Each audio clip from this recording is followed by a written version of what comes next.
नमस्कार प्रेक्षकांनो, मालिकेच्या आजच्या भागामध्ये आपल्याला पाहायला मिळणार आहे की इकडे आपल्याला पाहायला मिळतं सायली ऑफिसमध्ये आहे. करमरकर समोर बसलेले आहेत. ते विचारत आहेत की किती वेळ लागणार आहे मॅडम, आणखी किती वेळ लागणार आहे मॅडम. एवढंच करमरकरांचं सुरू झालेलं असतं. आणि त्याचबरोबर हे सगळं जेव्हा चालू असतं तेव्हा सायलीची मात्र खूपच तारंबळ उडालेली असते. तिला कळतच नसतं की काय करू आणि कशा पद्धतीने ही सिच्युएशन हँडल करायची. ती मात्र त्यांच्याकडे पाहत राहत असते, फाईलमध्ये डोकं घालत असते. तेवढ्यातच दुसरे एक जण येतात आणि ते सांगू लागतात की मॅडम, हा जो ड्राफ्ट आहे तो तयार करायचा आहे आणि त्यांचा फोन येतोय, काय रिझन त्यांना सांगू. असं सुरू झालेलं असतं. तेव्हा मात्र आता सायलीला कळतच नाही की काय करू मी, कसं सोडवू हे सगळं आणि काय केल्याने हे सोडवलं जाणार आहे, हा एकच प्रश्न तिच्या पुढे असतो. तिला त्याचं उत्तरच मिळत नसतं. ती विचार करत असते की आता मी काय करू आणि कशा पद्धतीने ह्या गोष्टी सोडवू. ह्या प्रश्नाचं उत्तर मात्र ती शोधत असते. तेव्हा मात्र इकडे पाहायला मिळतं ते म्हणजे आता सायलीला तेवढ्यातच फोन येतो. तिकडून फोन आलेला असतो. मॅडम, मी गोविंद बोलतोय. त्या केसचं काय करायचं, त्यांचे फोन येत आहेत, त्यांना काय करू. खरं तर सायलीला कळतच नसतं की कुठल्या लँडलाईन वाचतोय, कुठल्या फोनवरनं मी फोन घेऊ. असा प्रश्न सायलीच्या पुढे पडलेला असतो. आणि तेव्हा मात्र सायली आता पाहत राहते. सायली म्हणत असते की काय करू मी, कसं सोडवू हे सगळं. परंतु तेवढ्यातच चैतन्य तिथे येतो आणि चैतन्य ती जबाबदारी घेतो. चैतन्य म्हणतो, मिस्टर करमरकर, मी तुम्हाला काय सांगतोय जर ऐकाल का. 2 दिवसात ह्या सगळ्या गोष्टी क्लिअर होतील आणि त्या तुम्हाला पाठवल्या जातील. त्याचबरोबर वहिनी, तुम्ही साईन करा त्या पेपरवरती, असं म्हणत इकडे सायलीला सही करायला होतो.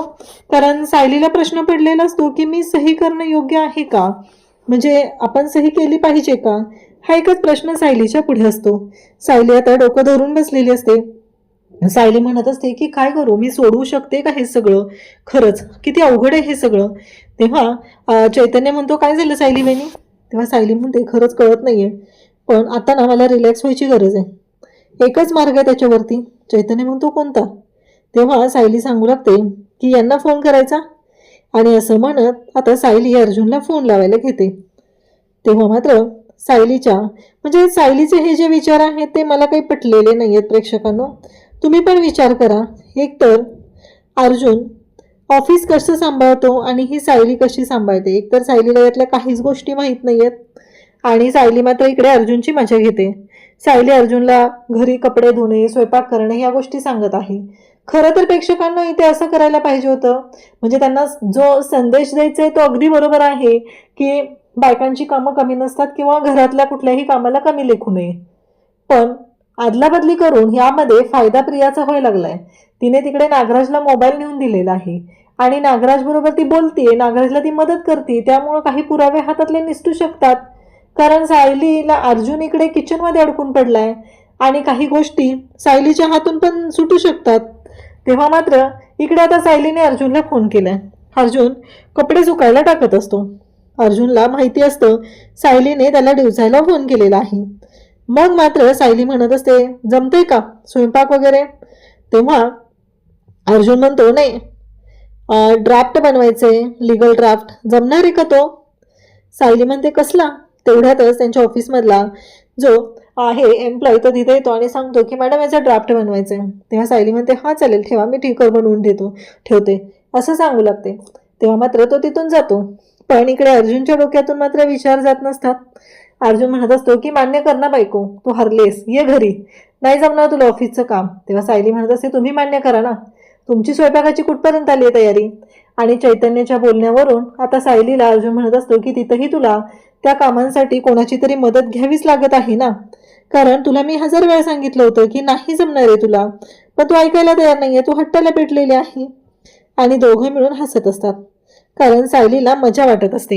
इकडे चैतन्य सुद्धा हसत असतो आणि सायली फोन कट करते. अर्जुन म्हणत असतो की हे मात्र भारी चाललंय हिचं, एवढं सगळं बोलायचं आणि स्वतःच फोन कट करून द्यायचा. कारण सायली म्हणत असते की का मशीनला तुम्ही कोणतं कलम लावायचं याचा विचार करत बसलाय. हा विचार सायलीचा चालू असतो. इकडे नागराज मात्र विचार करत असतो की हे जे साक्षीचं जे काय आहे हे किती दिवस मी तुंतुन वाजवत राहणार आहे. कारण या सगळ्यातून महिपतला गप्प करणं तेवढं सोपं नाहीये. बाकीच्या गोष्टींवर पण लक्ष ठेवावंच लागणार आहे. मला काहीतरी केलं पाहिजे हा विचार इकडे नागराजच्या डोक्यात सुरू झालेला असतो आणि नागराज मात्र त्याबद्दल इकडे ठरवत असतो. त्यासोबतच नागराज म्हणत असतो की नाही, या बाबतीत मला काहीतरी केलं पाहिजे. पण प्रियाने मला फोन का दिलाय, त्याच्या मागचं काय कारण आहे आणि तिचा काय हेतू या सगळ्यामध्ये, असं सगळं बोलणं चाललेलं असतं. तेवढ्यातच नागराज मुद्दामच गाणं गायचं नाटक करतो आणि तो हवालदाराला सिग्नल देतो. आता हवालदारापर्यंत सिग्नल पोहोचलेला असतो. मग हवालदार तिथे येतो आणि मग नागराज त्याला डोळ्याने खुणवून सांगतो की याला इथून घेऊन जा, म्हणजे महिपतला बाहेर घेऊन जा. महिपतला बाहेर घेऊन गेलं की नागराजला इकडे प्रियाला फोन करायचा असतो. मग महिपत तिकडे झोपलेला असतो. तो हवालदार तिथे येतो आणि म्हणू लागतो की चला साहेबांनी बोलवले तिकडे, असं म्हणत महिपतला घेतो आणि बाहेर निघालेला असतो. तेवढ्यात नागराजला आता तेवढ्या वेळेमध्ये फोन लावून घ्यायचा असतो आणि त्या फोनमध्ये त्याला बोलून घ्यायचं आहे की नक्की काय झालेलं आहे आणि प्रिया काय मदत करणार आहे. तेव्हा मात्र इकडे महिपतला घेऊन आता तो हवालदार चाललेला आहे आणि नागराजला खुणवून जातो की लवकर उरका, कारण महिपतला काही जास्त वेळ बाहेर ठेवता येणार नाही, हे त्याचं म्हणणं असतं.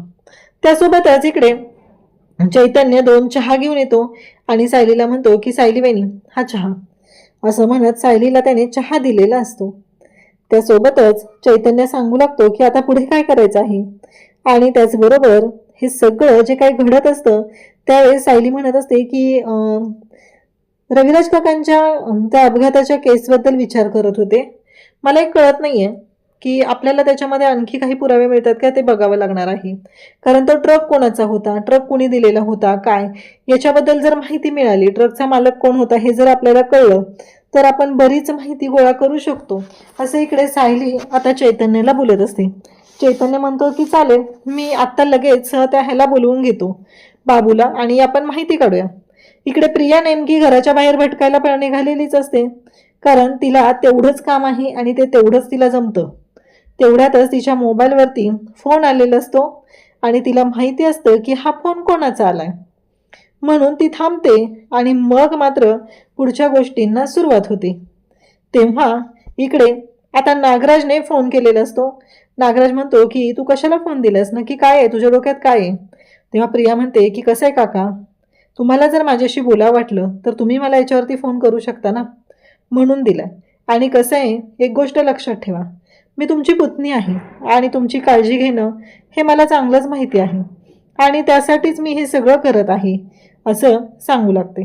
तेव्हा मात्र इकडे प्रियाने आता वेगळाच डाव आखलेला असतो आणि नागराजला ती अडकवण्याचा पुरेपूर प्रयत्न करत असते. म्हणजेच तिला नागराजला हे दाखवून द्यायचं आहे की तुम्ही एक गोष्ट करायची, तुम्ही आत आहात, मी इकडं सगळं सांभाळत आहे, तुम्ही तिथलं सगळं सांभाळत आहात, त्यामध्ये तुम्ही एक गोष्ट करायची, ती म्हणजे काही झालं तरीही माझ्याबद्दल तोंड उघडायचं नाही. याचाच अर्थ काय तर प्रियाने स्पष्टपणे सांगितलेलं आहे की माझ्या बाबतीत कोणाला काहीही सांगायचं नाही.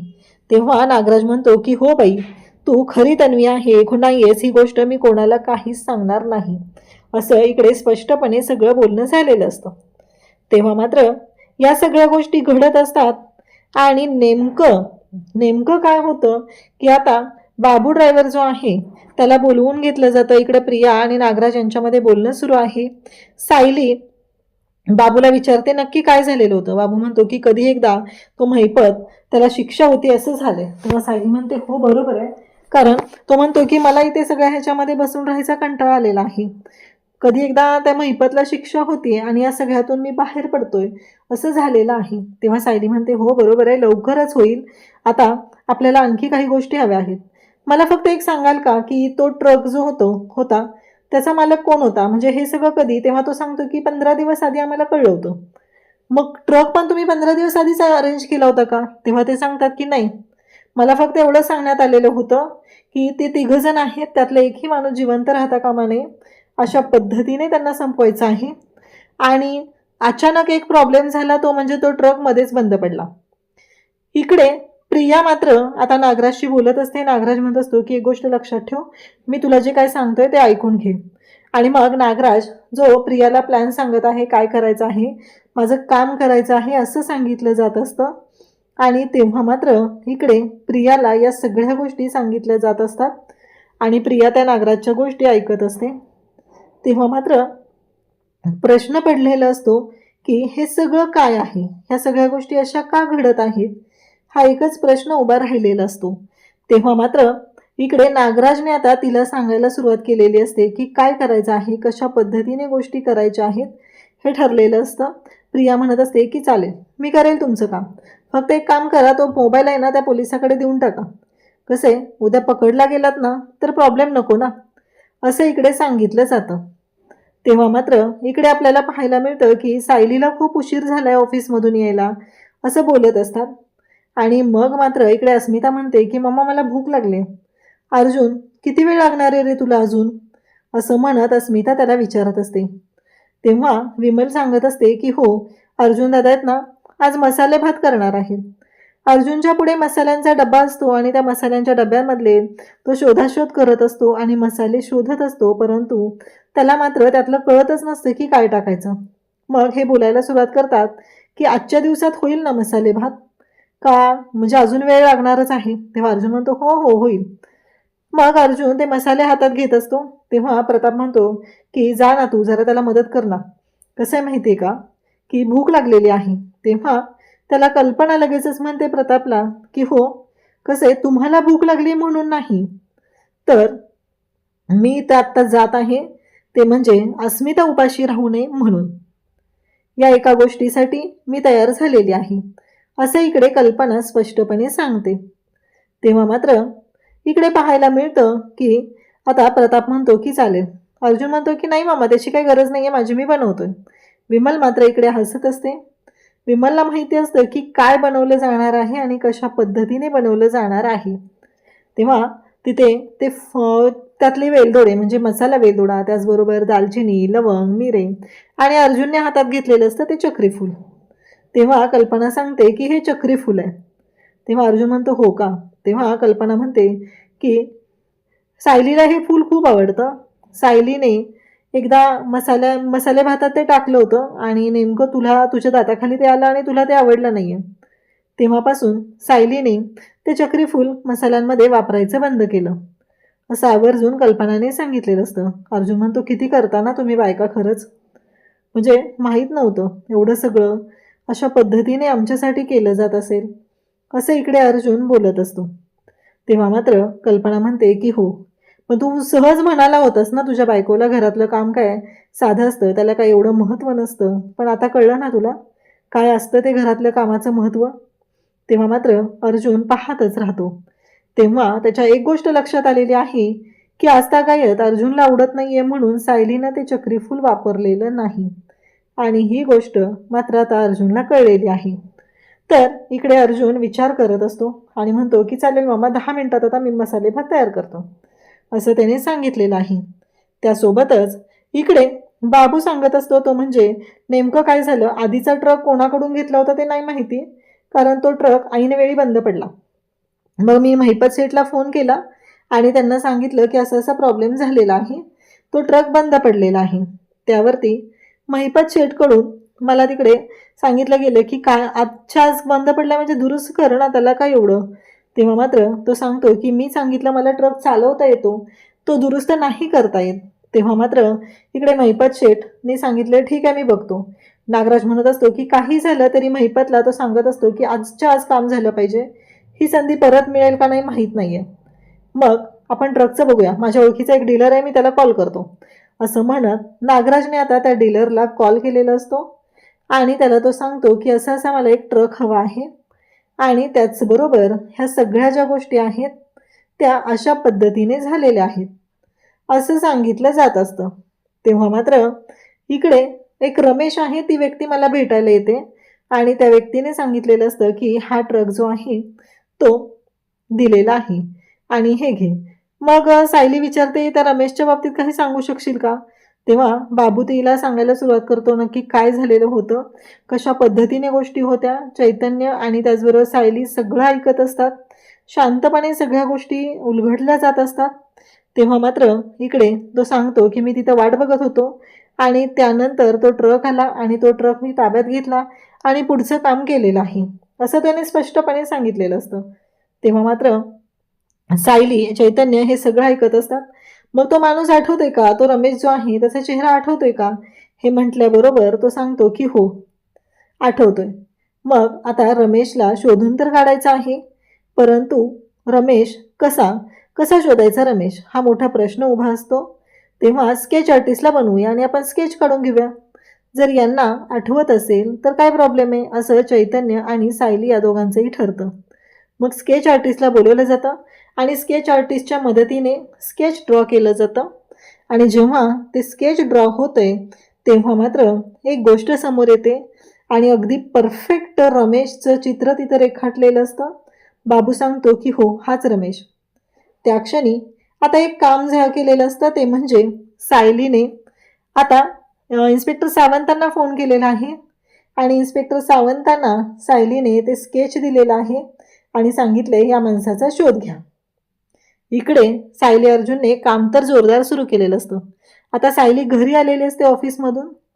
अर्जुन सांगत असतो की हो, इकडे प्रियाने अर्जुनने जो बुके आणून ठेवलेला असतो तो बुके हातात घेतलेला असतो आणि तो तोडून टाकलेला असतो आणि म्हणत असते की तुमचा व्हॅलेंटाईन वीक मी स्पॉईल करणार आहे. तेव्हा मात्र अर्जुन म्हणतो की बायको, मी तुझ्यासाठी स्पेशल असं गिफ्ट आणलंय आजच्या रोज डेसाठी.